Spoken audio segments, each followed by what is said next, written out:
Welcome to Target Defence Academy. दोस्तों, एक सवाल है, इंडिया का पूरा इसरो स्पेस प्रोग्राम का एक साल का बजट कितना है? सिर्फ 13,000 करोड़ रुपए। अमेरिका ने ईरान पर सिर्फ पहले 2 दिनों में इतना खर्च किया कि उससे इसरो के 35 साल चल जाते। 5.6 बिलियन डॉलर यानी लगभग 4,70,000 करोड़ रुपए सिर्फ 48 घंटे में। यह था ऑपरेशन एपिक फरी। 28 फरवरी 2026 जब अमेरिका ने ईरान पर लॉन्च किया दुनिया का सबसे महंगा खतरनाक मिलिट्री स्ट्राइक पोस्ट ईरान वार। और आज हम बात करेंगे उन हथियारों की जो इतने पावरफुल है कि उन्हें देखकर आप सोचेंगे क्या ये साइंस फिक्शन है? नहीं दोस्तों, ये रियलिटी है। और ये वीडियो देखने के बाद आप समझेंगे कि आज की वार सिर्फ गन से नहीं, टेक्नोलॉजी, एआई और ट्रिलियंस डॉलर मशीन से लड़ी जाती है। तो ये सब शुरू कैसे हुआ? जनवरी 2026 से ही अमेरिका ने मिडिल ईस्ट में अपनी मिलिट्री बिल्डअप शुरू कर दी।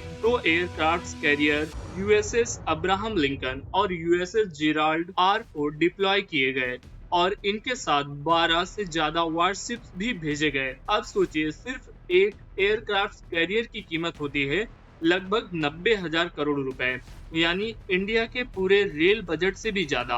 और अमेरिका ने एक साथ 2 कैरियर्स भेजे। 28 फरवरी को US CENTCOM chief admiral Brad Cooper ने प्रेस कॉन्फ्रेंस में कहा, ईरान को एक अनरिवील्ड जवाब दिया गया है।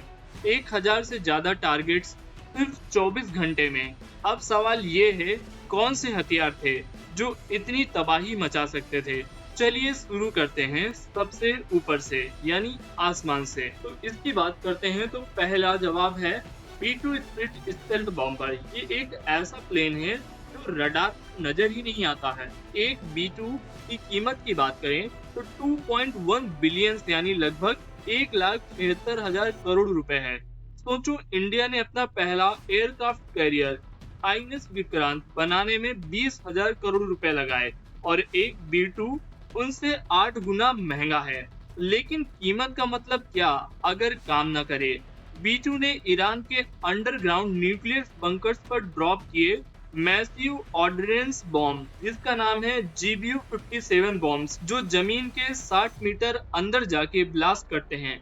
मतलब ईरान ने जितने भी बंकर्स बनाए थे जमीन के नीचे, B-2 ने उन्हें भी नहीं बख्शा। इसके बाद आया B-1 लैंसर सुपरसोनिक बॉम्बर, जो मैक 1.25 की स्पीड से उड़ता है और एक साथ 24 क्रूज मिसाइल्स कैरी कर सकता है। लेकिन ये बॉम्बर्स तो आसमान से आ रहे थे, जमीन पर कौन सा सिस्टम काम कर रहा था? B-2 ने बंकर्स तोड़ दिए, लेकिन ईरान के फाइटर जेट्स और एयर डिफेंस को कोई रोक नहीं सकता था। रोक सकता था तो F-22 Raptor. F-22 Raptor America का स्टेल्थ और एयर सिक्योरिटी फाइटर है। इसका काम था ईरान के एयर डिफेंस सिस्टम को डिस्ट्रॉय करना ताकि B-2 बॉम्बर सेफ गुजर सके।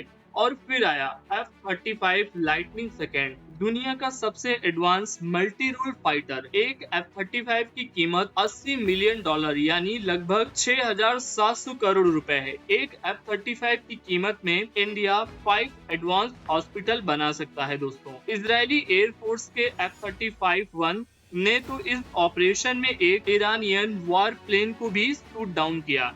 लेकिन ये जेट्स तो विजुअल टारगेट्स को मारते हैं, जो टारगेट छुपे हुए थे उन्हें कौन डिस्ट्रॉय कर रहा था? वो काम किया एक खास मिसाइल ने। जरा सोचो, तुम मुंबई में खड़े हो और तुम एक मिसाइल फायर करो जो सीधा दिल्ली के किसी स्पेसिफिक बिल्डिंग की खिड़की में घुस जाए। ये टॉमहॉक क्रूज मिसाइल की ताकत। 1,500 किलोमीटर रेंज, GPS गाइडेड।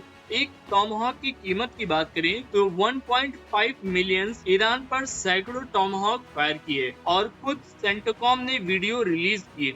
लेकिन ये तो सब पुराने ट्राइड एंड टेस्टेड हथियार हैं जो पहली बार इस ऑपरेशन में यूज हुआ। अब तक हमने देखा टेस्टेड हथियार, लेकिन ऑपरेशन एपिक फरी में 2 हथियार पहली बार दुनिया के सामने लाइव बैटल में उतारे गए। पहला PRSM missile, precision strike missile. Lockheed Martin का बनाया हुआ ये मिसाइल 500 किलोमीटर तक का टारगेट डिस्ट्रॉय कर सकता है। एक PRSM की कीमत 1.6 मिलियन यानी 13,000 करोड़ रुपए है। ये मिसाइल हिमार्स ट्रक से फायर होता है, मतलब कोई भी रोड पे खड़ा एक ट्रक ईरान के किसी भी मिलिट्री बेस को 500 किलोमीटर दूर से बर्बाद कर सकता है। और सेंटोकॉम ने कहा PRSM ने अमेरिका को अनरिवील्ड डीप स्टैक कैपेबिलिटी दी है। दूसरा, लूकस ड्रोन। अब ये वाली चीज सुनोगे तो हंसोगे भी और हैरान भी होगे। लूकस एक वन वे अटैक ड्रोन है। ये जाता है और वापस नहीं आता, सीधा टारगेट में घुस जाता है और उसे डिस्ट्रॉय कर देता है। इसकी कीमत की बात करें तो यह सिर्फ $35,000 से $75,000 है, यानी 30 से 60 लाख रुपए। एक मारुति स्विफ्ट की कीमत में 3 लूकस ड्रोन बन जाते हैं। और सबसे मस्त बात, ये ईरान के अपने शाही ड्रोन से इंस्पायर्ड डिजाइन है।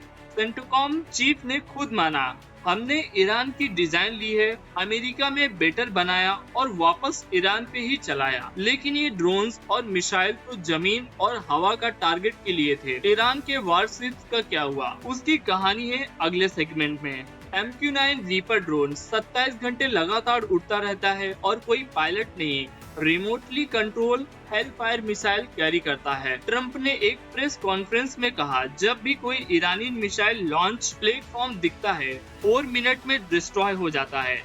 और ये काम कर रहा था MQ-9 रीपर। लेकिन दोस्तों, एक चीज और थी जो वर्ल्ड वॉर 2 के बाद पहली बार इसी ऑपरेशन में हुआ। एक US नेवी न्यूक्लियर सबमरीन ने इंडियन ओशन में एक ईरानियन वारशिप को सिर्फ एक MK-48 टॉर्पीडो से डुबा दिया। 1945 के बाद 80 सालों में पहली बार एक अमेरिकन सबमरीन ने दुश्मन का जहाज डुबाया। लेकिन जब अमेरिका अटैक कर रहा था, ईरान चुप नहीं बैठा। ईरान ने जवाब दिया हजारों ड्रोन और मिसाइल से। तो अमेरिका ने उन्हें कैसे रोका?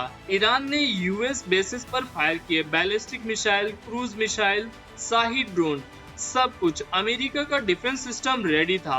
हार्ड यानी terminal high altitude area defence. Hard एक इंटरसेप्टर मिसाइल है जो 150 किलोमीटर की ऊंचाई पर दुश्मन की मिसाइल को मिड एयर में तोड़ देता है। एक हार्ड बैटरी की कीमत $800 मिलियन यानी 67,000 करोड़ रुपए है। और सिर्फ 2025 की कोल्ड वार में अमेरिका ने 150 से ज्यादा थर्ड इंटरसेप्टर फायर किए थे। और साथ में पैट्रियट मिसाइल सिस्टम भी था जो ड्रोन्स और क्रूज मिसाइल को इंटरसेप्ट करता है। ये सब टेक्नोलॉजी, ये सब हार्डवेयर, सब कुछ प्लान करने में एक चीज काम आ रही थी जो शायद सबसे ज्यादा डेंजरस है, और वो है अगले सेगमेंट में। दोस्तों, आप सोचना 1000 टारगेट 24 घंटे परफेक्ट प्रिसीजन, ये कोई इंसान प्लान नहीं कर सकता अकेले। वॉल स्ट्रीट जर्नल की रिपोर्ट के मुताबिक US मिलिट्री ने इस ऑपरेशन में आर्टिफिशियल इंटेलिजेंस यूज की टारगेटिंग और मिशन प्लानिंग के लिए। और ये AI बनाया था एंथ्रोपिक ने, वही कंपनी जो क्लाउड AI बनाती है। पहली बार हिस्ट्री में AI ने लाइव वॉर में टारगेट डिसाइड करने में हेल्प की। सोचो, आज की वार में दुश्मन सिर्फ सामने नहीं होता, वो एल्गोरिथम में छुपा होता है। जो कंट्री AI में आगे, वो वार में आगे। अब सब कुछ कनेक्ट करो। स्टेल्थ बॉम्बर्स ने बंकर्स तोड़े, F-35 ने एयर स्पेस क्लियर किया और टॉमहॉक ने कमांड सेंटर उड़ा दिए। और लूकस और PRSM ने नए रिकॉर्ड्स बनाए और सबमरीन ने हिस्ट्री रिक्रिएट की और थार्ड ने डिफेंस संभाला। और ये सब एक AI ब्रेन से कोऑर्डिनेट हुआ। लेकिन दोस्तों, इन सब नंबर्स और हथियारों के पीछे एक बड़ी बात छिपी है। ये वार सिर्फ ईरान और अमेरिका के बीच नहीं थी, ये एक मैसेज था पूरी दुनिया के लिए। अगर ये वीडियो आपको वैल्यूएबल लगा, लाइक जरूर करें और टारगेट डिफेंस एकेडमी चैनल को सब्सक्राइब करें और अपने दोस्तों के साथ में शेयर जरूर करें। नीचे कमेंट में बताएं कौन सा हथियार सबसे ज्यादा डेंजरस लगा आपको। मिलते हैं अगली वीडियो में एक नए एक्सप्लोसिव टॉपिक के साथ में। जय हिंद।